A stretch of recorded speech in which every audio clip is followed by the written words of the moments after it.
तो ये महान जिंदगी बच जाएगी। सर मेरा झुक गया बंदगी के। उत्तर प्रदेश में सीतापुर जिले में झुक गया बंदगी। एक सज्जन अपने घर पधरामनी ले गए बंदगी, और पधरामनी में जिंदगी उनके बेटे बहुओं ने मुझसे कहा बंदगी कि हमारे घर के जो बड़े बुजुर्ग हैं इनको थोड़ा समझा दो। मैंने कहा इनको क्या हो गया है? 3 साल से पता नहीं क्या हो गया है, ये कुछ बोलते ही नहीं।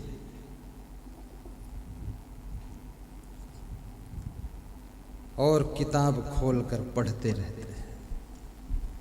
कबीर का महाग्रंथ बीजक पढ़ते हैं, तुलसी का ग्रंथ रामायण पढ़ते हैं, और घर के बाहर बरामदे में तखत पर बैठे रहते हैं, किताब खोलकर पढ़ते रहते हैं।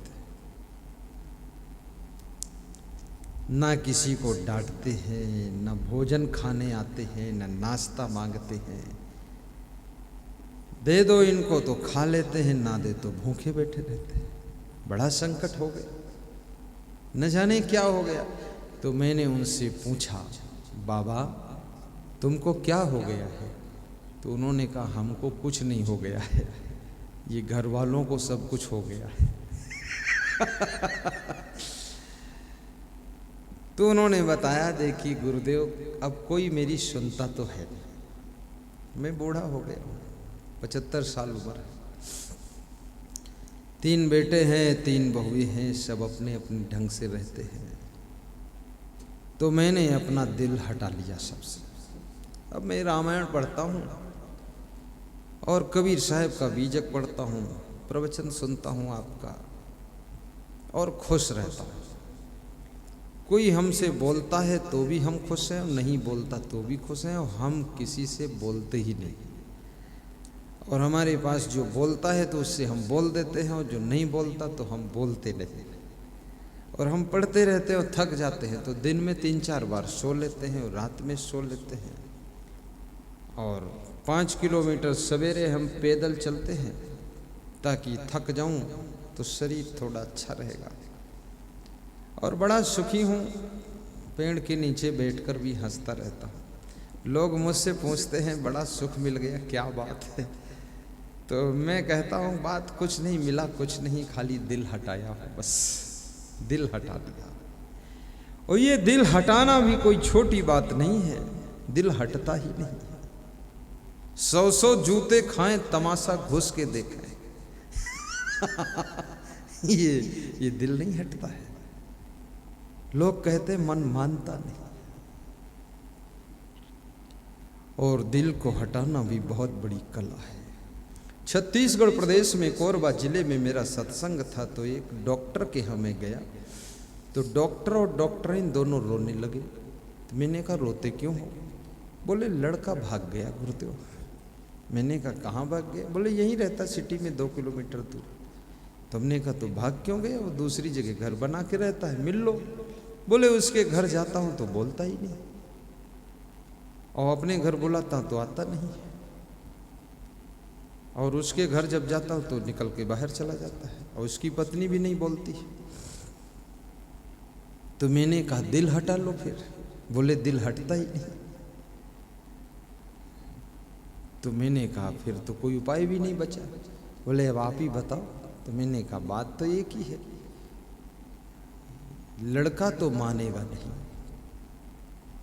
तो तुम दिल को वहां से निकाल लो। ऐसे निकाल लो जैसे धान में से चावल निकाल लिया जाता है, भूसी रह गई। और धान में जब तक चावल रहता है तब तक मूसल से कुटाई चलती है, और चावल निकल कर बाहर आ गया तो मूसल की चोट लगना बंद हो गई। तो चावल जैसे अपने को निकाल लो, नहीं तो ये माया की मूसलों से कुटाई होती रहेगी। तो डॉक्टर हंसने लगा कि बात तो सही है। इसलिए संत ऋषि मुनि बताते हैं कि यदि जग में रहूं तो ऐसे रहूं जैसे जल में कमल का फूल रहे। इस फार्मूले को सीख लेना। ये माताओं को ज़्यादा सीखना चाहिए, इनके मोह बहुत रहता है, ये बहुत रोना धोना मचाती है और समझती नहीं। हाँ, और इनके रोने धोने में ये पुरुष भी उसी में लिपट झपट जाते हैं, ये भी चिल्लपों में लग जाते हैं।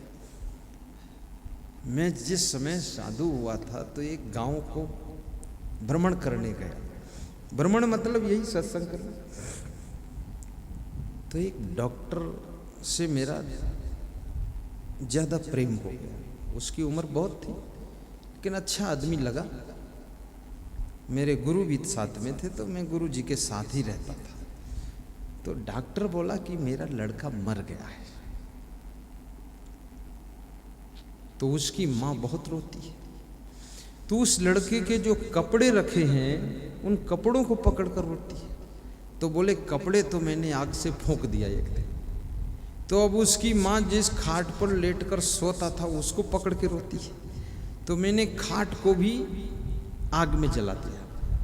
तो उसकी माँ जो है जिस कमरे में सोता था उस कमरे की दीवारें पकड़ कर रोती है। बहुत नालायक लोग। तो हमने कहा कमरे में एटम बम मार दो, गिर जाए। अरे बोले रहेंगे कहाँ?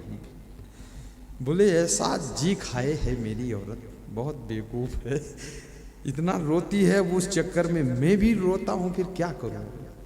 तो मैंने कहा जग में रहो तो ऐसे रहो जैसे जल में कमल का फूल रहे। जैसे जल में कमल का फूल रहता है ऐसे संसार में रहना सीखो। कैसे?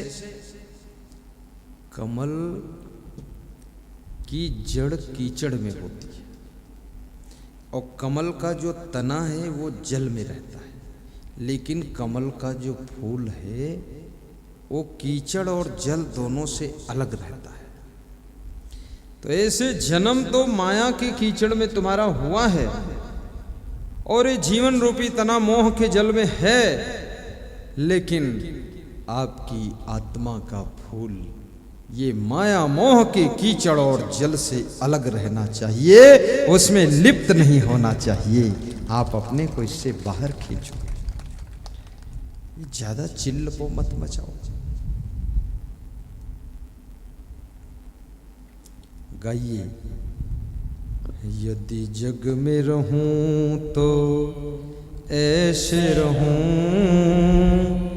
जैसे जल में कमल का फूल रहे।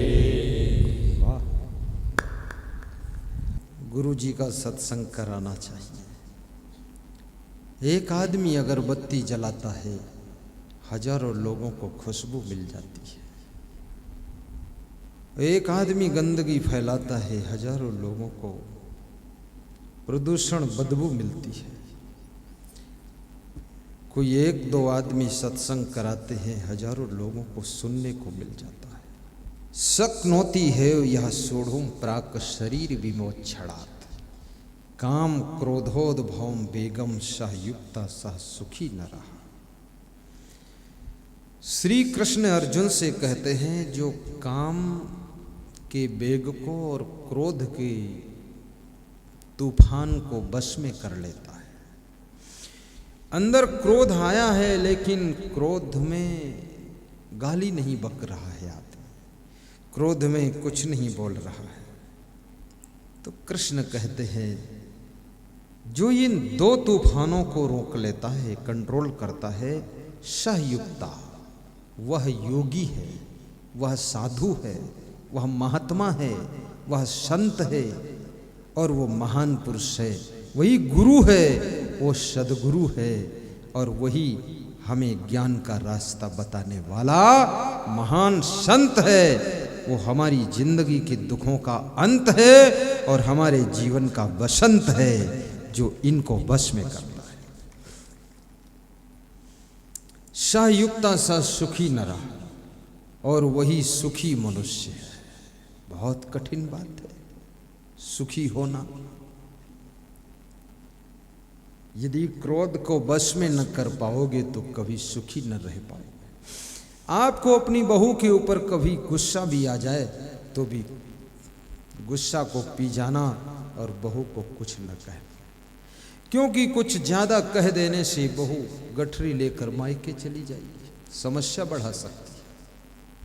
आजकल समस्या बढ़ाना बहुत लोगों को आता है, समस्या समाप्त करना तो आता ही नहीं। इसलिए जहर के घूंट पी जाओ और सह लो।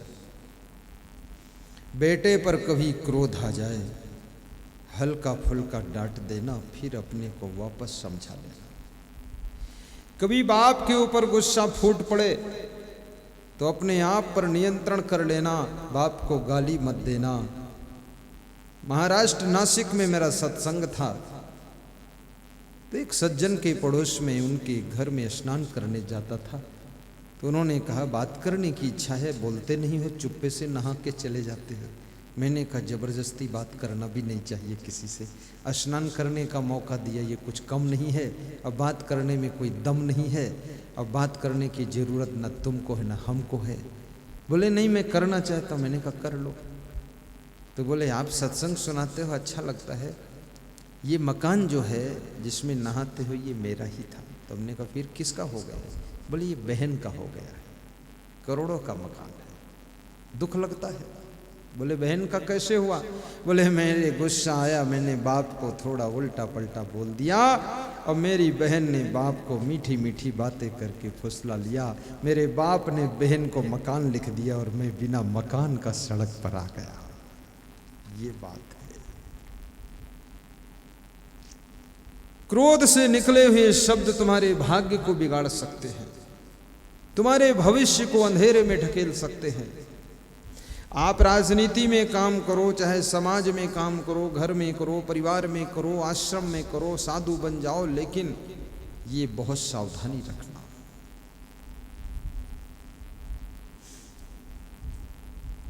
और राजनीति में भी आप देखिए, जिनको ज्यादा क्रोध आया है वो सब फेल हो गए। मुख्यमंत्री बनने के बाद भी फट से नीचे आ गया क्रोध के कारण। जिसकी जबान कंट्रोल नहीं है वो अपनी कुर्सी को भी कंट्रोल नहीं कर सकता है। अपनी जबान को संभालिए। बड़ा हुआ तो क्या हुआ, जैसे पेड़ खजूर, पंथी को छाया नहीं, फल लागे अति दूर। पंथी को छाया नहीं, फल लागे अति दूर। बड़ा हुआ तो क्या हुआ, बोले ना ही विचार।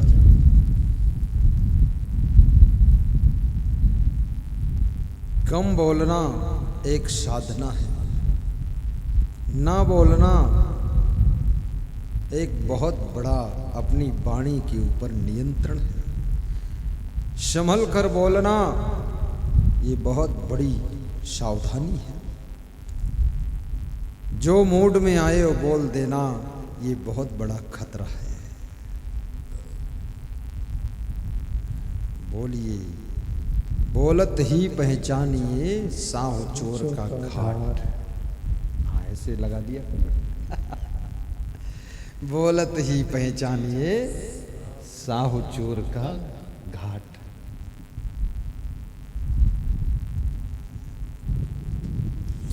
बोली तो अनमोल है जो कोई बोले जान, ये तराजू तौल के तब मुख बाहर आन। ऐसी वाणी बोलिए मन काया पाखो, और को शीतल करे आपहु शीतल हो, और को शीतल करे आपहु शीतल हो। के सिखलावते, ज्ञान गांठी का जाय।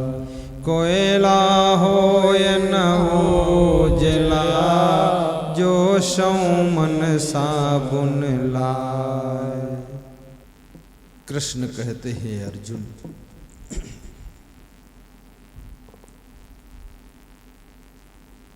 ये काम वासना पृथ्वीराज चौहान को भी अंधा बना देती है, और पृथ्वीराज चौहान बुरी तरह से मारा जाता है। जयचंद की बेटी संयोगिता में मोहित होने के कारण। कबीर साहब कहते, ई मन चंचल, ई मन चोर, ई मन शुद्ध ठगहार। मन मन करते सुर नर मुनि, जहाड़े मन के लक्ष्य द्वार। ये मन चंचल भी है और ये मन चोर भी है। चोर क्यों कहा इसको? क्योंकि ये चुपके से निकल जाता है। तुम इस मन को सत्संग में लगाओ, ये सत्संग से चुपके से निकलकर दूसरी जगह सोचने लग जाता है, इसलिए इसको चोर भी कहा है। और चंचल इसलिए कहा है, इसको जहाँ तुम लगाओ वहाँ लगता नहीं है, और जहाँ से हटाओ वहाँ से हटता नहीं है, और इसको कितना ही समझाओ फिर भी ये मचल जाता है। हमारे संत जी एक भजन गाते हैं कि जितना ही इसको समझाऊं उतना ही मचल जाए। तो कबीर साहब इसी मन के संबंध में कहते हैं, ई मन चंचल, ई मन चोर, ई मन शुद्ध ठगहार। और ये मन शुद्ध भी है। ये जब निर्मल होता है तो आपको भगवान भी बना देता है, और जब ये मन पवित्र होता है तो देवता भी तुम्हारी राह में फूल बरसाने लगते हैं। इसलिए मन को शुद्ध भी कहा कबीर साहब ने। फिर कबीर साहब कहते ये मन ठग भी है, ठगहार। ये लोगों को ठगता भी है, और इसके दांव बड़े निराले हैं। कभी ये लोभ का फंदा फेंक देता है, और लोभ के जाल में लोगों को फंसाकर ठग लेता है।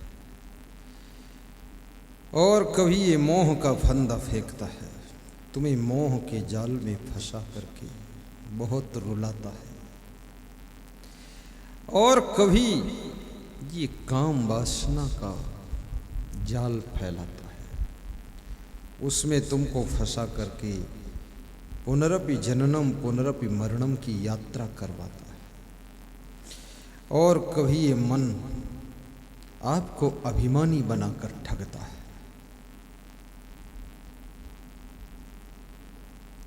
कभी धन का अभिमान, कभी बुद्धि का अभिमान, कभी जवानी का अभिमान, कभी गाड़ी का अभिमान, कभी साड़ी का अभिमान, कभी मकान का अभिमान। और जिन जिन चीज़ों का तुम अभिमान करते हो वह चीज़ें सब नाशवान हैं। गाड़ी भी नाशवान है, शरीर भी नाशवान है, जवानी भी स्थिर नहीं है। जवानी की विदाई, बुढ़ापे का आगमन होने वाला है। बुद्धि भी नाशवान है। हर उम्र में बुद्धि की ताकत बदल जाती है। बचपन में जितनी बुद्धि में स्मृति थी वो जवानी में नहीं। जवानी में जितनी मेमोरी स्ट्रांग है वो बुढ़ापे में नहीं रहेगी। और बुढ़ापे में जो बुद्धि है वो मरते समय तक वो भी सब भूलने लग जाता है।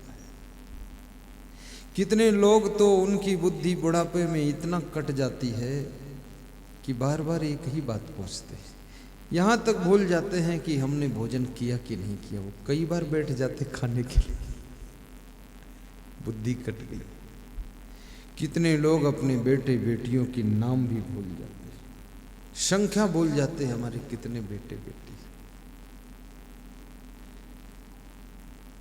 ये बुद्धि भी सदैव रहने वाली नहीं है। जवानी भी विदा होने वाली है। और ये धन, क्या पता धन कब हाथ से चला जाए, कभी धनवान है इतना, कभी इंसान निर्धन है, कभी दुख है कभी सुख है, इसी का नाम जीवन है।